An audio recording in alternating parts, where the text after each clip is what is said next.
Suamiku pewaris utama. Bab 16. Utusan sang pewaris. Sekitar 1 menit hal itu berlangsung, Hendy masih tetap tidak bersuara. Dia hanya menatap mereka berempat dengan tatapan kebencian yang sangat dalam. Tidak tahan mendapat tatapan yang mematikan itu, Calista memberanikan diri berkata, "Mau apa kau?" Teriaknya kuat dan takut-takut. Hendy tidak menggubris pertanyaan Calista, tapi malah mengarahkan pandangannya ke arah Nenek Wolf kemudian berkata, "Mana kesombonganmu Nenek Elina?" Ujar Hendy menyebutkan nama asli Nenek Wolf, yang sudah lama diketahuinya dari kakek, suami dari Elina tersebut. "Dulu kau begitu sombong, angkuh dan tidak kenal takut, tapi sekarang, kau tidak ubahnya seperti anjing yang ketakutan, ketika berhadapan dengan tuannya." Ucap Hendy merendahkan kedudukan Nenek Wolf atau Elina. Yang bersangkutan marah dan ingin menjawab pertanyaan Hendy, tapi Hendy segera memotongnya, dengan perkataan yang cukup mengena di hati. "Tanpa belas kasihan dan berpikir jernih, kau membiarkan anak-anakmu, juga keturunanmu menghinaku sesuka hati, dan pada akhirnya, kau termakan oleh kebodohan mereka sendiri." Ucap Hendy tegas, lalu terus melanjutkan ucapannya. "Kau nenek tua yang tidak punya otak. Kalaupun punya, tapi tidak kau pergunakan dengan baik. Kau termakan bujuk rayu mereka, sehingga kau dengan teganya mengusirku dari rumahmu, serta memaksaku untuk bercerai dengan jadira si sialan itu. Semua itu dilandaskan oleh kegilaanmu akan harta, tapi apa buktinya, harta yang kau bangga-banggakan itu, sekarang mana?"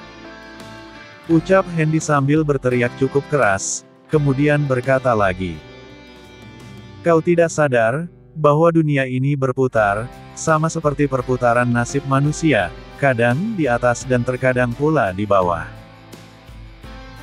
Dulu kalian dengan kekayaan yang melimpah ruah, perusahaan di mana-mana, dengan bangganya mengklaim, bahwa kalian adalah keluarga terkaya nomor 2 di kota B ini. Semua orang berduyun-duyun menjilat kalian, dan meminta dukungan kalian, karena mereka menganggap, kalian seperti gula, dan mereka adalah semutnya. Tapi ketika gulanya habis, kemana mereka yang selama ini menjilat kalian? Apakah setelah kalian menjadi gelandangan seperti ini, mereka datang membantu kalian?" Tanya Hendy melepaskan kekesalannya selama ini, beberapa saat kemudian dia melanjutkan perkataannya. "Nah, karena dulu kau dengan sombongnya mengusirku dari rumahmu, maka sekarang giliranku mengusir kalian dari sini, karena tempat ini sudah aku beli, dan aku akan mendirikan perusahaan di sini." Ucap Hendy mengarang cerita. Lepas sudah segala ganjalan yang selama ini ada di hati Hendy. Beberapa saat dia mengambil nafas dan menenangkan diri, untuk memberi kesempatan kepada mereka untuk merenungkan semua perkataannya. Hasilnya, mereka berempat yang mendengar ucapan Hendy menjadi terpaku, terpana dan tidak bisa berkomentar apapun. Apa yang dikatakan oleh Hendy itu semuanya benar. Kekayaan, kekuasaan dan nama besar, itu mirip seperti gula, ketika dia menumpuk, banyak semut yang datang berduyun-duyun untuk mencicipinya, tapi ketika gula itu habis, maka semut itu pun pergi. Seperti itulah nasib yang mereka alami sekarang ini. Nenek Wolf yang mendengar semua perkataan Hendy tidak tahan, kemudian dengan berurai air mata, dia berjalan terlatih-tatih dengan bantuan tongkatnya, menuju ke arah Hendy. Ketika jaraknya tinggal 2 meter lagi dari Hendy, Nenek Wolf menghentikan langkahnya, dan langsung berkata, "Hendy, berilah muka kepada nenek yang tua ini. Sekarang nenek bukan siapa-siapa lagi. Walaupun kau itu bekas menantuku, tapi bagaimanapun, kau dulu pernah berhutang budi kepada nenek." Berhenti sebentar untuk mengambil nafas, kemudian berkata lagi, "Jadi nenek mohon, tolong serahkan mobil mewahmu itu, agar nenek bisa menjualnya, untuk membiayai kehidupan nenek dan mereka semua." Ucap Nenek Wolf memelas, dan memohon belas kasihan dari Hendy. Suatu hal yang dulu tidak pernah dan pantang dilakukan olehnya, sekarang di hadapan Hendy, dia terpaksa melakukan itu, demi untuk kelangsungan hidup dia dan keluarganya. Hendy yang mengetahui akan niat busuk dari Nenek Wolf, tidak menanggapinya dengan serius, dia malah menjawabnya dengan sinis. Atas dasar apa aku harus menyerahkan mobil mewahku itu? Kalian sungguh tidak pantas untuk memilikinya. Jawab Hendy acuh. Nenek Wolf yang mendapat jawaban seperti itu menjadi emosi, kemudian meluapkan kemarahannya. Dia lupa dengan tujuannya semula untuk mendekati Hendy. Pada dasarnya, Nenek Wolf memang gampang tersinggung dan mudah marah, begitu diprovokasi dengan kata-kata yang merendahkan harga dirinya. Ternyata kau manusia yang tidak tahu membalas budi. Aku menyesal, karena telah menerimamu sebagai cucu menantuku dulu. Balas Nenek Wolf ketus bercampur geram. Tak mau kalah dan terus-menerus direndahkan oleh Nenek Wolf, Hendy pun balas berkata, "Siapa yang sudi menjadi cucu menantumu? Kalau bukan karena permintaan dari kakek Wolf, maka aku tidak akan pernah sekalipun untuk menikah dengan Jadira si jalang itu." Ucap Hendy tak kalah ketus dari perkataan Nenek Wolf. Danish yang mendengar Hendy berkali-kali mengatakan Jadira sebagai si jalang, menjadi emosi, kemudian dia mendekati Hendy untuk menamparnya. Tapi belum sampai di hadapan Hendy, Hendy sudah menatap Danish dengan tatapan maut, sehingga membuat langkah Danish terhenti, dan secara refleks, mundur ke belakang ketakutan. Sekali lagi kau berani mengancamku, maka aku tidak akan segan-segan untuk mematahkan tanganmu, dan merobek mulutmu itu. Ucap Hendy dingin dan terkesan mengancam Danish, lalu dia berkata lagi. Walaupun kau pernah menjadi ayah mertuaku, tapi sekarang, aku tidak akan pernah menghargaimu lagi. Kata Hendy tegas. Sekarang pergilah dari sini sebelum pikiranku berubah. Titah Hendy mengancam mereka semua. Dan jangan lupa, bawa juga si pecundang itu jauh-jauh dari sini. Hendy, tolong maafkan nenek. Nenek benar-benar menyesal, karena telah memaksa Jadira untuk bercerai denganmu, dan mengusirmu dari rumah nenek dulu. Ucap Nenek Wolf bersiasat dan berharap agar Hendy mengasihinya. Ucapan Nenek Wolf juga didukung oleh Everly. Dia dengan bermuka manis mendekati Hendy, bersebelahan dengan Nenek Wolf kemudian berucap. Ibu juga sangat menyesal Hendy, karena ibu terlambat menyadarinya. Selama ini ibu telah dibutakan oleh harta dan kedudukan, sehingga sedikit pun kami tidak menghargai keberadaanmu di rumah itu. Ucapnya penuh dengan penyesalan, walaupun sebenarnya palsu. Sebagai permintaan maafku, dan memandangku sebagai orang yang pernah menjadi ibu mertuamu, tolong berikanlah mobil itu kepada ibuku ini, agar dia bisa menjualnya, untuk berbelanja kebutuhannya sehari-hari. Katanya merendah penuh dengan kepalsuan dan tipu daya, sambil mengedipkan matanya ke arah Hendy. Tapi apa yang terjadi? Sekali Hendy tetaplah Hendy. Apapun yang mereka katakan, tidak akan bisa lagi menggoyahkan pendiriannya, lalu dengan angkuhnya Hendy berkata. Dasar perempuan rendah. Kau tidak ubahnya seperti Jadira si jalang itu. Di saat seperti ini, bisa-bisanya kau menggodaku dengan wajah sampahmu itu. Ucap Hendy geram dan tanpa ditutup-tutupi lagi, apa yang telah dilakukan oleh Everly kepadanya. Kepalang malu dan takut ketahuan oleh suami, nenek juga anaknya, dengan licik Everly berkata. Kau yang manusia rendah, dan bekas menantu yang kurang ajar. Berani-beraninya kau menuduhku seperti itu. Aku berhadapan denganmu ini, adalah untuk membantu ibuku meminta mobil burukmu itu. Jawabnya membalas penghinaan Hendy. Calista yang sedari tadi hanya diam saja, tidak terima ibu dan kakaknya dihina seperti itu oleh Hendy, maka dengan emosi yang meluap-luap, dia melampiaskan kemarahannya dengan berkata. Kau sadar sedang berbicara kepada siapa? Dia ini nenekku. Dan orang yang kau hina ini adalah ibuku. Kau tidak berhak untuk menghinanya sedemikian rupa. Ngerti kau? Ucap Calista berapi-api. Aku tak peduli dia dan dia ini siapa. Yang aku peduli sekarang ini adalah, segera tinggalkan tempat ini, karena aku tidak mau melihat muka kalian lagi. Jawab Hendy bengis. Bertepatan dengan itu, belasan mobil mewah datang mendekati mereka, berhenti, dan segera mengeluarkan puluhan orang dari dalamnya.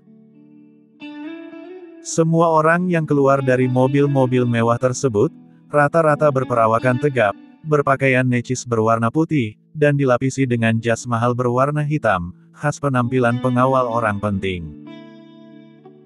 Begitu mereka mendekati Hendy, serentak puluhan laki-laki yang berbadan tegap itu, membungkukkan setengah badannya ke arah Hendy sambil berkata, "Tuan muda." Ucap mereka serempak, dengan posisi badan membungkuk, dan kepala mengarah kepada Hendy. "Bangunlah," jawab Hendy singkat. "Terima kasih Tuan muda," jawab mereka serempak lagi. Kejadian yang sangat langka tersebut, tentu saja membuat Nenek Elina, Danish, Everly serta Calista menjadi terkejut dan bingung. Bagaimana tidak terkejut? Orang yang selama ini mereka anggap sebagai pecundang, gembel, benalu dan sampah tidak berguna di keluarga Wolf, saat ini tengah mendapatkan penghormatan yang begitu besar dari puluhan laki-laki yang berbadan tegap dan terlihat kuat. Dalam pikiran dan hati mereka berkata, kalau Hendy mendapatkan penghormatan yang sebesar itu, tentu saja Hendy sekarang bukanlah orang sembarangan lagi. Kalau tidak, bagaimana orang-orang yang terlihat kuat itu, tunduk dan begitu hormat kepadanya? Kini pikiran mereka telah terbuka dan baru menyadari, bahwa Hendy sekarang bukanlah orang yang bisa mereka singgung dan hina seenaknya lagi. Nenek Elina atau Nenek Wolf tercengang, begitu juga dengan yang lain. Mereka sungguh tidak menyangka, akan melihat kejadian yang sangat langka tersebut, di mana puluhan orang yang berbadan tegap dan berpakaian rapi, memberi hormat kepada seorang pecundang seperti Hendy. Tidak mau larut dalam pikirannya, dengan terbata-bata, Nenek Elina menyapa Hendy dengan sikap hormat juga. Saat ini dia tidak berani lagi untuk bersikap kurang ajar terhadap Hendy.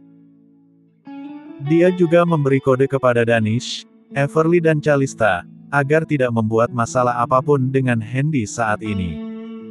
"Hendy, siapa kau sebenarnya? Selama ini, Nenek hanya mengenalmu sebagai pecundang, dan sampah tidak berguna di keluargaku, tapi sekarang di depan Nenek, kau telah menunjukkan keagunganmu yang sesungguhnya," kata Nenek Elina dengan hati-hati. "Maafkan Nenek, jika selama ini telah menghinamu dan tidak menganggapmu ada," kata Nenek Elina lagi penuh penyesalan. Hendy yang mendapat pertanyaan seperti itu, menjadi muak, lalu membalas pertanyaan Nenek Elina dengan santainya. "Kau tidak perlu berpura-pura hormat seperti itu Nenek Elina. Apapun yang kalian lakukan terhadapku, aku tidak akan pernah melupakannya," jawab Hendy dingin, dan tidak memperdulikan pertanyaan dari Nenek Elina tadi. Kemudian dengan tegas, Hendy menyampaikan perintahnya. "Sekarang pergilah dari sini dengan baik-baik, sebelum orang-orangku menyeret kalian semua dari sini secara paksa," ujarnya. Tidak mau memperpanjang masalah dan menyulitkan diri sendiri, Nenek Elina bersedia dan terpaksa pergi dari lokasi itu. Tapi sebelum pergi dia sempat berkata, "Baiklah kalau begitu Hendy. Sekarang Nenek sudah tahu, bahwa kau bukanlah orang sembarangan. Jika dari dulu Nenek tahu tentangmu, maka Nenek tidak mungkin memaksamu untuk bercerai dengan Jadira. Sekarang Nenek benar-benar menyesal, karena telah membuang aset yang sangat berharga dari keluarga Nenek." Ucapnya menyesali diri sendiri, kemudian menyambung berkata, "Kami semua akan pergi dari sini, tapi bagaimana dengan anak itu? Dia sekarang sedang pingsan, kalau disuruh untuk mengangkatnya, tentu saja nenek tidak akan kuat. Ucapnya bingung. Kau tidak perlu khawatir, orang-orangku akan membangunkannya dengan paksa. Jawab Hendy enteng. Kemudian dia memberi kode kepada salah seorang di antara mereka, untuk mengambil air, dan menyiramkannya ke wajah Hadwin. Begitu air yang disiramkan dari botol minuman membasahi wajahnya, Hadwin terbangun dengan gelagapan. Masih dalam keadaan lemah, dia mengucek-ngucek matanya, menghapus air yang berusaha memasuki mata. Belum juga dia sadar apa yang sebenarnya terjadi, tiba-tiba dia mendengar sebuah suara yang begitu dingin memecahkan suasana hening di sekitarnya. Aku memberi kesempatan kepadamu satu kali lagi, jika kau masih berani menghinaku, dan memprovokasiku dengan kata-kata kotormu itu, maka percayalah, orang-orangku akan membuatmu musnah dari muka bumi ini dalam sekejap. Ucap Hendy dingin. Hadwin yang mendapatkan ancaman seperti itu, berusaha bangun dan berdiri, tapi alangkah terkejutnya dia, begitu melihat di sekelilingnya, terdapat puluhan orang laki-laki yang berbadan tegap dan berpakaian rapi, sedang menatapnya dengan tatapan yang tajam. Kali ini Hadwin tidak berani lagi menjawab kata-kata Hendy, dia hanya menundukkan kepala ke arah kakinya. Perlahan-lahan dia mulai bangkit dari duduknya, dan berusaha untuk berdiri. Kondisi tubuhnya benar-benar lemah, karena habis dihajar oleh Hendy tadi, tapi sejujurnya, Hendy bukanlah orang yang kejam dan tidak berhati, dia jelas menyadari, dengan kondisi Hadwin seperti itu, tentu saja dia tidak akan sanggup untuk berjalan jauh. Oleh karena itu, Hendy memerintahkan kepada salah seorang dari mereka, untuk mendekati Hadwin dan mengobatinya. Hanya dalam waktu 1 menit, kondisi tubuh Hadwin sudah kembali pulih.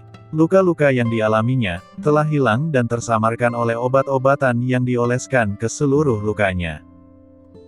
Orang yang ditugaskan oleh Hendy tadi ternyata adalah si dewa medis, Gavin.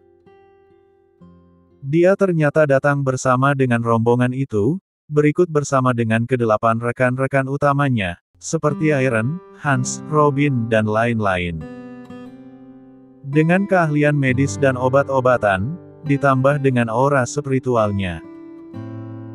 Luka-luka yang dialami oleh Hadwin, menghilang dalam sekejap, dan tubuhnya pun kembali bugar, setelah disuruh untuk meminum ramuan yang disodorkan kepadanya.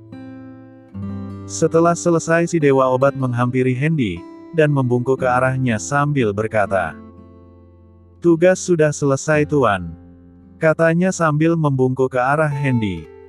"Terima kasih," jawab Hendy singkat, kemudian dia mengalihkan pandangannya ke arah Nenek Elina, dan berkata, "Kesempatan yang telah kuberikan ini, pergunakanlah dengan baik, jangan pernah lagi menampakkan wajah kalian di depanku." Ucap Hendy sambil melemparkan bungkusan kecil ke arah Everly. "Sekarang pergilah," kata Hendy tegas. "Terima kasih Hendy," kata Nenek Elina, sambil menundukkan kepalanya ke arah Hendy, lalu dengan berat hati, dia mengajak anak dan cucunya, untuk pergi dari situ dengan baik-baik, tentu saja setelah mengambil bungkusan yang tadi dilemparkan oleh Hendy. Sepeninggal mereka, Hendy mengalihkan pandangannya ke arah orang-orang yang baru datang tersebut, kemudian menyampaikan protesnya. "Kenapa ketika ada peristiwa yang tidak mengenakan di sini, kalian malah terlambat datang?" tanya Hendy geram. "Maafkan kami Tuan Muda, keterlambatan kami dikarenakan jalanan yang macet, dan kebetulan ketika kami hampir sampai di sini, telah terjadi kecelakaan yang hampir merenggut nyawa seorang gadis muda pengemis di sana," jawab orang yang ditanya itu, yang ternyata adalah Iron si tangan besi. "Baiklah alasanmu bisa ku terima," jawab Hendy singkat. "Rams, apakah kau sudah melacak, siapa pemilik tanah dan bangunan ini sebelumnya?" tanya Hendy kepada si otak jenius, Rams. "Sudah Tuan Muda. Pemilik resmi tanah dan bangunan ini adalah Tiger, seorang pengusaha kaya raya beberapa tahun yang lalu. Jawab Rams tanpa ragu-ragu, dan melanjutkan berkata. Usahanya bangkrut karena dikhianati oleh rekan kerjanya sendiri, ditambah dengan kelakuan anaknya yang suka berfoya-foya dan bermabuk-mabukan. Lalu kenapa tempat ini dibiarkan begitu saja, tanpa ada perawatan sama sekali? Tanya Hendy penasaran. Menurut penelusuran yang berhasil kami temukan, pengusaha yang bangkrut tersebut telah difitnah oleh rekan kerjanya sendiri, dan selama 3 tahun mendekam dalam penjara. Setelah bebas, dia tidak mau lagi melanjutkan usahanya, dan memilih untuk pindah dari kota B ini, ke sebuah desa di kota sebelah, dan menjadi petani. Sementara anaknya, menurut kabar, telah menjadi seorang anak yang cacat, karena telah dianiaya oleh orang-orang suruhan rekan kerja ayahnya sendiri. Sedangkan ayahnya, tidak jarang juga mendapat ancaman dan intimidasi, dari orang-orang suruhan rekan kerjanya dulu, karena tidak mau melepaskan aset tanah dan bangunan yang masih tersisa di tangannya sampai saat ini. Dengan berbagai macam cara, rekan kerja pemilik tanah ini, terus berusaha untuk mendapatkan, bahkan berniat merampas surat tanah dan bangunan, yang kabarnya disimpan di sebuah bank ternama di kota B ini. Jawab Rams dengan penjelasan panjang lebar kepada Hendy. Memangnya siapa rekan kerja pemilik tanah ini? Tanya Hendy geram. Dia adalah Govan Brandy, saudara sepupu jauh dari Brandy Leo, ketua gangster yang sudah Tuan taklukkan, tapi berlainan kakek. Jawab Rams jelas dan tanpa ragu-ragu. Tak lama kemudian dia menjelaskan kembali tentang si Govan itu. Buyutnya adalah orang yang sama, yaitu Govan Arion Brandy, seorang taipan besar pada masanya dulu. Ujarnya.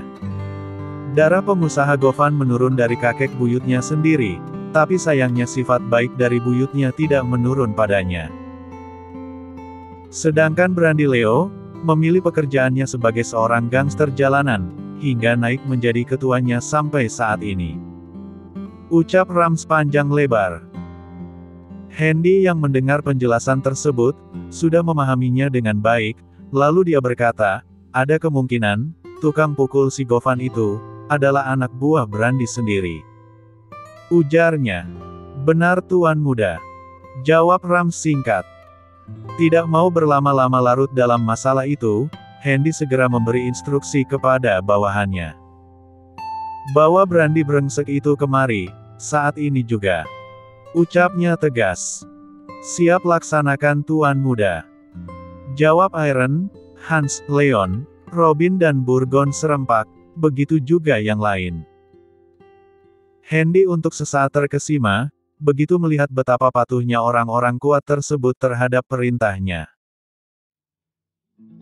Di dalam hatinya membatin, begini ternyata penampilan orang-orang yang mempunyai kekuasaan, kapan saja dia membutuhkan sesuatu, hanya tinggal perintah, maka orang-orangnya akan dengan sukarela atau terpaksa, datang melaksanakan perintah tersebut. Setelah tersadar dari lamunannya, Hendy kembali memberikan instruksi yang cukup jelas kepada salah satu anak buahnya. Burgon, sebar orang-orangmu untuk menemukan keberadaan pemilik tanah ini dan bawa dia ke sini hari ini juga. Baik Tuan Muda. Jawab Burgon sambil membungkuk. Kemudian dia meminta izin untuk melaksanakan perintah tersebut, diiringi oleh 20 anak buahnya, dengan menaiki 3 mobil mewah untuk menuju kota es. Tunggu. Ucap Hendy tiba-tiba, menghentikan langkah mereka untuk memasuki mobil. Baru saja Rams menemukan titik koordinat keberadaan pemilik tanah ini. Jangan gunakan mobil ke sana, itu akan memakan waktu yang lama. Tapi gunakan 2 helikopter Super Puma perusahaan, untuk menjemput si Tiger itu. Aku akan menghubungi Ivory, untuk meminta izin kepada kakekku, atas penggunaan 2 helikopter tersebut. Ujarnya merendah, tak mau meminta izin langsung kepada Tuan Mahesa Birawa, kakeknya. Siap laksanakan Tuan Muda. Jawab Burgon patuh, dan menunggu instruksi selanjutnya. Kau akan didampingi oleh Hans, Robin dan Leon ke sana. Jadi kerjakan tugasmu tanpa ada kesalahan sedikit pun nanti. Sedangkan untuk Iron dan yang lain, tetap di sini untuk mendampingiku. Tugas untuk menjemput si Brandy itu, aku serahkan kepada bawahanmu saja. Dan untuk kalian, Rams dan Xiaolong, persiapkan surat-surat yang diperlukan untuk pembelian tanah ini. Aku tidak mau ada kendala sedikit pun nantinya.